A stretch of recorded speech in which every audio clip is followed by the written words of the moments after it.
we just obviously didn't have it at the beginning, and just had to keep trying to keep the game as close as we possibly can until we could catch a rhythm, both offensively and defensively. And that's what I'm most proud of, really. Guys just kind of found a way to hang in there until we, it's been a little bit of a microcosm of our season so far. We just got to find a way to just keep battling and eking out some results until we can, catch the rhythm that we know is there.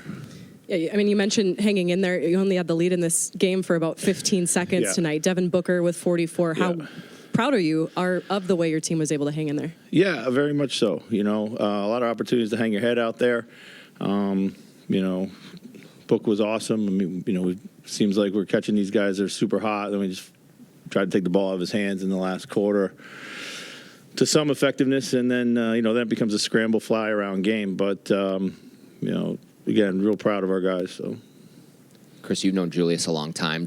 What do you think a moment like this can mean for him, just in this acclimation process and just having that moment, crowd going crazy for him? I mean, listen, I love Julius, always have. When I was with him in New Orleans, I thought one thing he can really do is close games well, because he can get to his spots, he can draw fouls, he can make tough shots, and he's a good passer.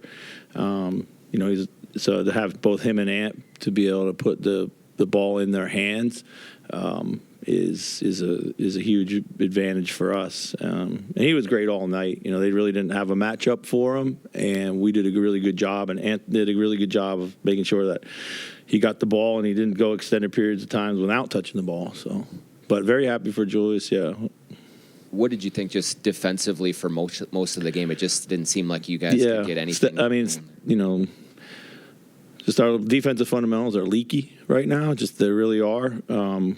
This 3-day window coming up here is well timed for us. We gotta get some things straight. I think we gotta kind of simplify stuff for our guys right now, and find that the kind of that defensive consistency that we don't have right now. In some ways, that last possession on defense where you didn't get the ball for like 41 seconds, but they didn't score, was also one of those things where it seemed like you put bodies on people, you just couldn't get the ball. Yeah. That's kind of typical of your defense this year, too. Yes, yeah. We've struggled to rebound in clutch situations. There's a heightened sense of urgency for everyone to go and get the ball, and thankfully we were able to get the violation, but we did find stops. That was good.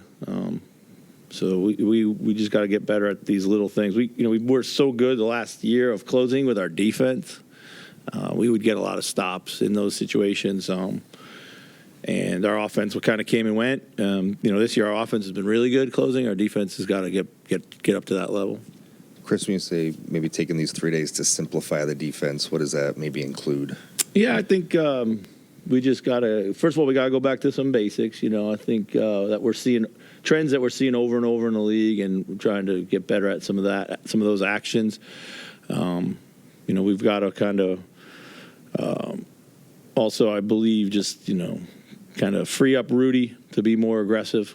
There's just a little bit too much indecision there and inconsistency there about when he's coming, when he's not. We need his presence every single time. So, that is somewhat scheme related, and he's got to kind of make that adjustment right now. Yeah, Chris, when you talk about scraping together wins while you try to find a rhythm, what do you think in a rhythm is going to look like for this team? Like, what do you think will be significantly better when it does hit its stride? Well, I would hope, again, defensive consistency, for sure. Kind of a little smarter play. We have opportunities to take control of games or seize the game or capitalize, and we just have a few too many ill-advised turnovers still. Like, our turnover numbers are down, but we had some unfortunate timely ones tonight, so. And some guys have struggled to start the year, but do you feel kind of a need to give everybody grace as they adjust to just the different lineups construction? Yeah, absolutely. I mean, it's I think it's the consistency of the individual performance has to also come up. I think guys right now are going through this readjustment phase where they're trying to maybe think too much about what their teammates need to do or want to do, and it's affecting some of their decision making on offense or even defense. So. But it was good to see guys start to settle in. It was great to see Dante have the game he did. I thought he was huge, and he battled through back spasms, which was really big and important for us. So, Chris, I think after all of Randle's really big games this season, you said the opponent didn't really have a matchup for him. Is that something that you think about in advance of the game and try to target, or is it something you kind of find amidst the flow of the game? I mean, both. We can anticipate. What we might see out there lineup wise, but it's also in the game. We try to recognize what's going on. So. What do you think gets him in a rhythm in over the course of a game, Randle? Being decisive and committing to his open threes.